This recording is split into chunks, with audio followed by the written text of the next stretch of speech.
ओम शांति। 26 दिसंबर साकार मुरली। मीठे बच्चे, बाबा आए हैं तुम्हें बेहद की जागीर देने। ऐसे मीठे बाबा को तुम प्यार से याद करो तो पावन बन जाएंगे। प्रश्न: विनाश का समय जितना नजदीक आता जाएगा उसकी निशानियां क्या होगी? उत्तर: विनाश का समय नजदीक होगा तो पहला, सबको मालूम पड़ता जाएगा कि हमारा बाबा आया हुआ है। दूसरा, अब नई दुनिया की स्थापना, पुरानी का विनाश होना है। बहुतों को साक्षात्कार भी होंगे। तीसरा, सन्यासियों, राजाओं आदि को ज्ञान मिलेगा। चौथा, जब सुनेंगे कि बेहद का बाप आया है, वही सदगति देने वाला है, तो बहुत आएंगे। पांचवा, अखबारों द्वारा अनेकों को संदेश मिलेगा। छठा, तुम बच्चे आत्माभिमानी बनते जाएंगे। एक बाप की ही याद में अति इंद्रिय सुख में रहेंगे। गीत: इस पाप की दुनिया से कहीं दूर ले चल। ओम शांति। यह कौन कहते हैं और किसको कहते हैं? रूहानी बच्चे। बाबा घड़ी घड़ी रूहानी क्यों कहते हैं? क्योंकि अब आत्माओं को जाना है, फिर जब इस दुनिया में आएंगे तो सुख होगा। आत्माओं ने यह शांति और सुख का वर्षा कल पहले भी पाया था। अब फिर यह वर्षा रिपीट हो रहा है। रिपीट हो तब सृष्टि का चक्र भी फिर से रिपीट हो। रिपीट तो सब होता है ना। जो कुछ पास्ट हुआ है तो रिपीट होगा। यूं तो नाटक भी रिपीट होते हैं, परंतु उनमें चेंज भी कर सकते हैं। कोई अक्षर भूल जाते हैं तो बनाकर डाल देते हैं। इसको फिर बाइस्कोप कहा जाता है। इसमें चेंज नहीं हो सकती। यह अनादि बना बनाया है। उस नाटक को बना बनाया नहीं कहेंगे। इस ड्रामा को समझने से फिर उनके लिए भी समझ में आ जाता है। बच्चे समझते हैं जो नाटक आदि अभी देखते हैं वह सब है झूठे। कलयुग में जो चीज देखी जाती है वह सतयुग में होगी नहीं। सतयुग में जो हुआ था तो फिर सतयुग में होगा। यह हद के नाटक आदि फिर भी भक्ति मार्ग में ही होंगे। जो चीज भक्ति मार्ग में होती है वह ज्ञान मार्ग अर्थात सतयुग में नहीं होती। तो अभी बेहद के बाप से तुम वर्षा पा रहे हो। बाबा ने समझाया है, एक लौकिक बाप से और दूसरा पारलौकिक बाप से वर्षा मिला है। बाकी जो अलौकिक बाप है उनसे वर्षा नहीं मिलता। यह खुद उनसे वर्षा पाते हैं। यह जो नई दुनिया की प्रॉपर्टी है वह बेहद का बाप ही देते हैं। सिर्फ इन द्वारा इनसे एडप्ट करते हैं, इसलिए इनको बाप कहते हैं। भक्ति मार्ग में भी लौकिक और पारलौकिक दोनों याद आते हैं। यह अलौकिक नहीं याद आता क्योंकि इनसे कोई वर्षा मिलता ही नहीं है। बाप अक्षर तो बरोबर है, परंतु यह ब्रह्मा भी रचना है ना। रचना को रचता से वर्षा मिलता है। तुमको भी शिव बाबा ने क्रिएट किया है। ब्रह्मा को भी उसने क्रिएट किया है। वर्षा क्रिएटर से मिलता है। वह है बेहद का बाप। ब्रह्मा के पास बेहद का वर्षा है क्या? बाप इन द्वारा बैठ समझाते हैं। इनको भी वर्षा मिलता है। ऐसे नहीं के वर्षा लेकर तुमको देते हैं। बाप कहते हैं तुम इनको भी याद न करो। यह बेहद के बाप से तुमको प्रॉपर्टी मिलती है। लौकिक बाप से हद का, पारलौकिक बाप से बेहद का वर्षा दोनों रिजर्व हो गए। शिव बाबा से वर्षा मिलता है, बुद्धि में आता है। बाकी ब्रह्मा बाबा का वर्षा क्या कहेंगे। बुद्धि में जागीर आती है ना। यह बेहद की बादशाही तुमको उनसे मिलती है। वह है बड़ा बाबा। यह तो कहते हैं मुझे याद नहीं करो। मेरी तो कोई प्रॉपर्टी है नहीं जो तुमको मिले। जिससे प्रॉपर्टी मिलनी है उनको याद करो। वही कहते हैं माम एकम याद करो। लौकिक बाप की प्रॉपर्टी पर कितना झगड़ा चलता है। यहाँ तो झगड़े की बात नहीं। बाप को याद नहीं करेंगे तो ऑटोमेटिकली बेहद का वर्षा भी नहीं मिलेगा। बाप कहते हैं अपने को आत्मा समझो। इस रथ को भी कहते हैं तुम अपने को आत्मा समझ मुझे याद करो तो विश्व की बादशाही मिलेगी। इसको कहा जाता है याद की यात्रा। देह के सब संबंध छोड़ अपने को अशरीरी आत्मा समझना है। इसमें ही मेहनत है। पढ़ाई के लिए कोई तो मेहनत चाहिए ना। इस याद की यात्रा से तुम पतित से पावन बनते हो। वह यात्रा करते हैं शरीर से। यह तो है आत्मा की यात्रा। यह तुम्हारी यात्रा है परम धाम जाने के लिए। परम धाम अथवा मुक्ति धाम कोई जा नहीं सकते हैं सिवाय इस पुरुषार्थ के। जो अच्छी रीति याद करते हैं वही जा सकते हैं और फिर उच्च पद भी वह पा सकते हैं।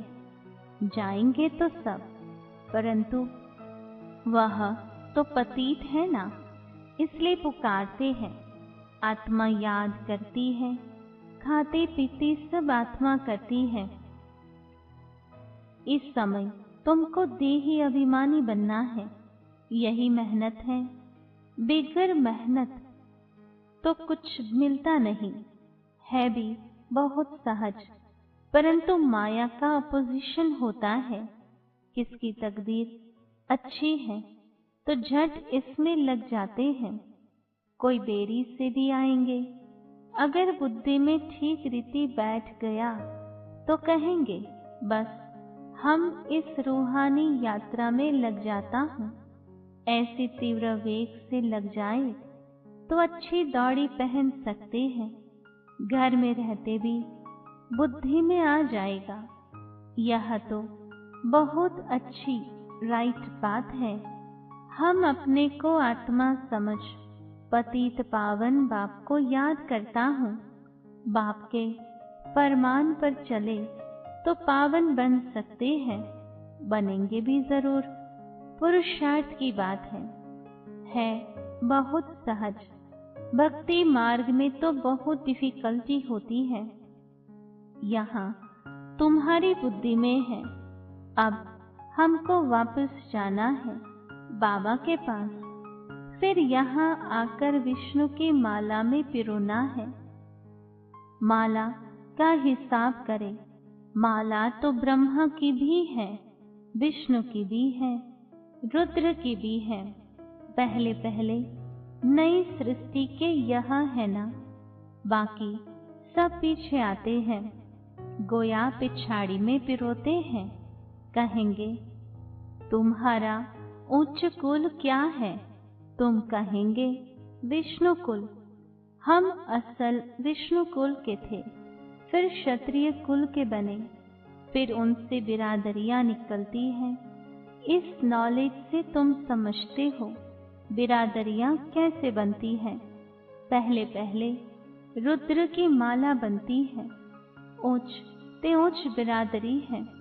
बाबा ने समझाया है यह तुम्हारा बहुत ऊंच कुल है, यह भी समझते हैं। सारी दुनिया को पैगाम जरूर मिलेगा। जैसे कई कहते हैं भगवान जरूर कहाँ आया हुआ है, परंतु पता नहीं पड़ता है। आखिर पता तो लगेगा सबको, अखबारों में पढ़ता जाएगा। अभी तो थोड़ा डालते हैं, ऐसे नहीं कि एक अखबार सब पढ़ते हैं। लाइब्रेरी में पढ़ सकते हैं, कोई 2-4 अखबार भी पढ़ते हैं, कोई बिल्कुल नहीं पढ़ते। यह सबको मालूम पड़ना ही है कि बाबा आया हुआ है, विनाश का समय नजदीक होगा तो मालूम पड़ेगा। नई दुनिया की स्थापना, पुरानी का विनाश होता है। हो सकता है बहुतों को साक्षात्कार भी हो। तुम्हें सन्यासियों, राजाओं आदि को ज्ञान देना है। बहुतों को पैगाम मिलना है। जब सुनेंगे बेहद का बाप आया है, वही सद्गति देने वाला है, तो बहुत आएंगे। अभी अखबार में इतना दिल पसंद कायदे मुजब निकला नहीं है। कोई निकल पड़ेंगे, पूछताछ करेंगे। बच्चे समझते हैं हम श्रीमत पर सतयुग की स्थापना कर रहे हैं। तुम्हारी यह नई मिशन है। तुम हो ईश्वरीय मिशन के ईश्वरीय भांति। जैसे क्रिश्चियन मिशन के क्रिश्चियन भांति बन जाते हैं, तुम हो ईश्वरीय भांति। इसलिए गायन है, अति इंद्रिय सुख गोप गोपियों से पूछो। जो आत्माभिमानी बने हैं, एक बाप को याद करना है, दूसरा न कोई। यह राजयोग एक बाप ही सिखलाते हैं। वही गीता का भगवान है। सबको यही बाप का निमंत्रण व पैगाम देना है। बाकी सब बातें हैं ज्ञान श्रृंगार। यह चित्र सब है ज्ञान का श्रृंगार, न कि भक्ति का। यह बाप ने बैठ बनवाए हैं मनुष्यों को समझाने के लिए। यह चित्र आदि तो प्राय लोप हो जाएंगे। बाकी यह ज्ञान आत्मा में रह जाता है। बाप को भी यह ज्ञान है, ड्रामा में नोंद है। तुम अभी भक्ति मार्ग पास कर ज्ञान मार्ग में आए हो।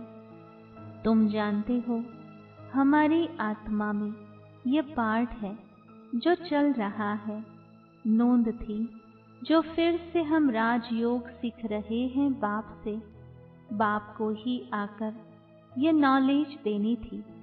आत्मा में नोंद है, वहां जाए पहुंचेंगे। फिर नई दुनिया का पाठ रिपीट होगा। आत्मा के सारे रिकॉर्ड को इस समय तुम समझ गए हो शुरू से लेकर। फिर ये सब बंद हो जाएंगे। भक्ति मार्ग का पाठ भी बंद हो जाएगा। फिर जो तुम्हारी एक्ट सतयुग में चली होगी वही चलेगी। क्या होगा ये बाप नहीं बताते हैं। जो कुछ हुआ होगा वही होगा। समझा जाता है सतयुग है नई दुनिया। जरूर वहां सब कुछ नया, सतो प्रधान और सस्ता होगा। जो कुछ कल पहले हुआ था वही होगा। देखते भी हैं इन लक्ष्मी नारायण को कितने सुख है। हीरे जवाहरत धन बहुत रहता है। धन है तो सुख भी है। यहाँ तुम भेंट कर सकते हो, वहां नहीं कर सकेंगे। यहाँ की बातें वहां सब भूल जाएंगे। यह है नई बातें जो बाप ही बच्चों को समझाते हैं। आत्माओं को वहां जाना है जहां कारोबार सारी बंद हो जाती है।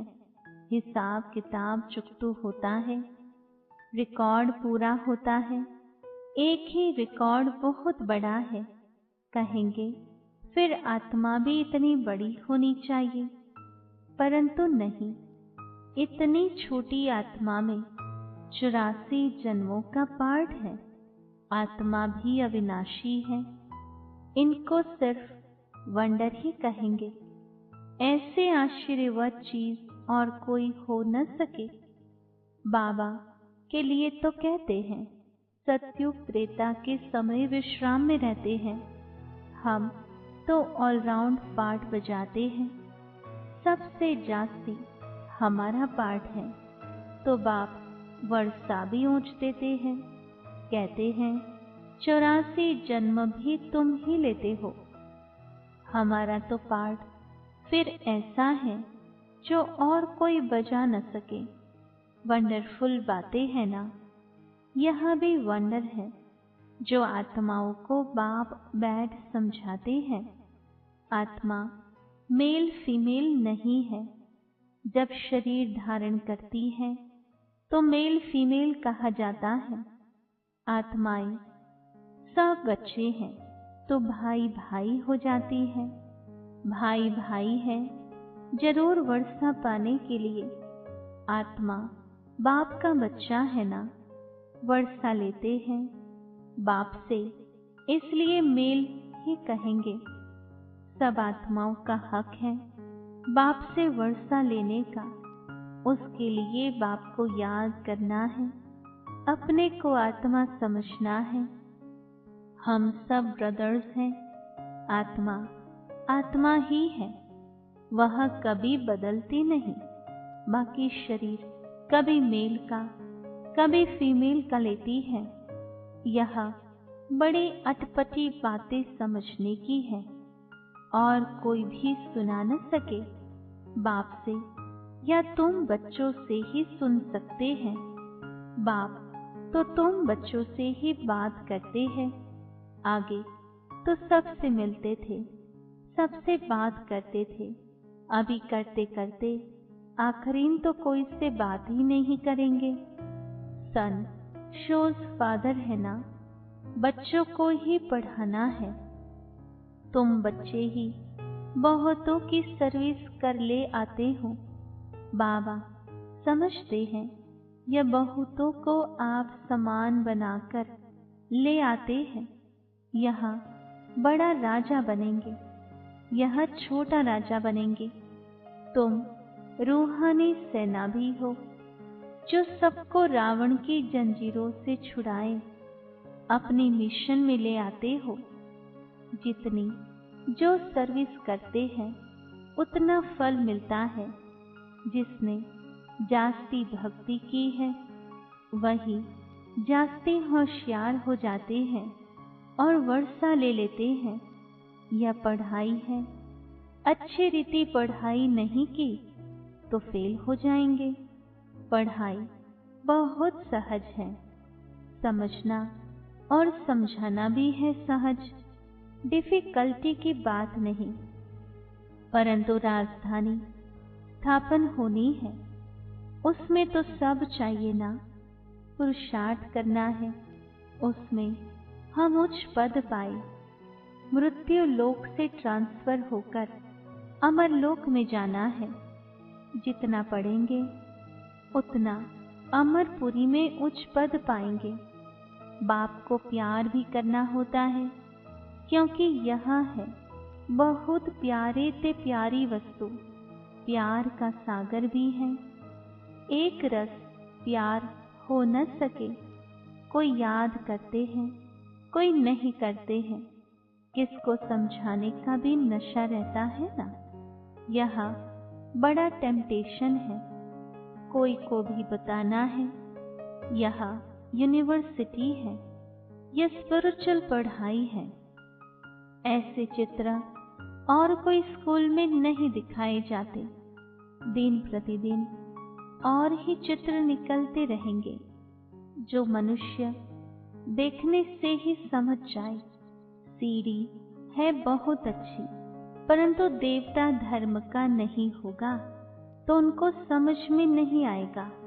जो इस कुल का होगा उनको तीर लगेगा।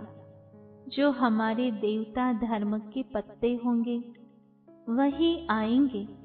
तुमको फील होगा यह तो बहुत रुचि से सुन रहे हैं, कोई तो ऐसे ही चले जाएंगे। दिन प्रतिदिन नई नई बातें भी बच्चों को समझाते रहते हैं। सर्विस का बड़ा शौक चाहिए।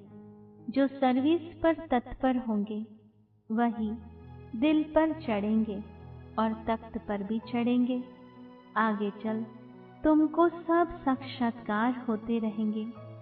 उस खुशी में तुम रहेंगे। दुनिया में तो हाहाकार बहुत होना है।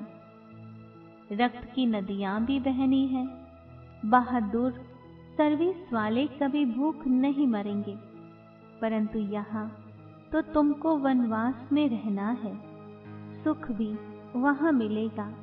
कन्या को तो वनवा में बिठाते हैं ना। ससुर घर जाकर खूब पहनना। तुम भी ससुर घर जाते हो तो वह नशा रहता है। वह है ही सुखदाम। अच्छा, मीठे मीठे सिखिलधे बच्चों प्रति माता पिता बाप दादा का याद प्यार और गुड मॉर्निंग। रूहानी बाप की रूहानी बच्चों को नमस्ते। रूहानी बच्चों की रूहानी बाबा को याद प्यार, गुड मॉर्निंग और नमस्ते। धारणा के लिए मुख्य सार।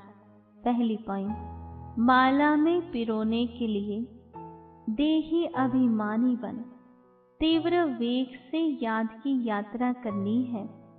बाप के फरमान पर चलकर पावन बनना है। दूसरी पॉइंट, बाप का परिचय दे। बहुतों को आप समान बनाने की सर्विस करनी है। यहाँ वनवाह में रहना है। अंतिम हाहाकार की सीन देखने के लिए महावीर बनना है। वरदान, हर कर्म में फॉलो फादर कर स्नेह का रिस्पॉन्ड देने वाले तीव्र पुरुषार्थी भव। विस्तार है, जिससे स्नेह होता है उसको ऑटोमेटिकली फॉलो करना होता है। सदा याद रहे कि यह कर्म जो कर रहे हैं यह फॉलो फादर है। अगर नहीं है तो स्टॉप कर दो। बाप को कॉपी करते बाप समान बनो। कॉपी करने के लिए जैसे कार्बन पेपर डालते हैं वैसे अटेंशन का पेपर डालो तो कॉपी हो जाएगा। क्योंकि अभी ही तीव्र पुरुषार्थी बन स्वयं को हर शक्ति से संपन्न बनाने का समय है। अगर स्वयं को संपन्न नहीं कर सकते हो तो सहयोग लो, नहीं तो आगे चल टू लेट हो जाएंगे। स्लोगन, संतुष्टता का फल प्रसन्नता है। प्रसन्न चित्त बनने से प्रश्न समाप्त हो जाते हैं। ओम शांति।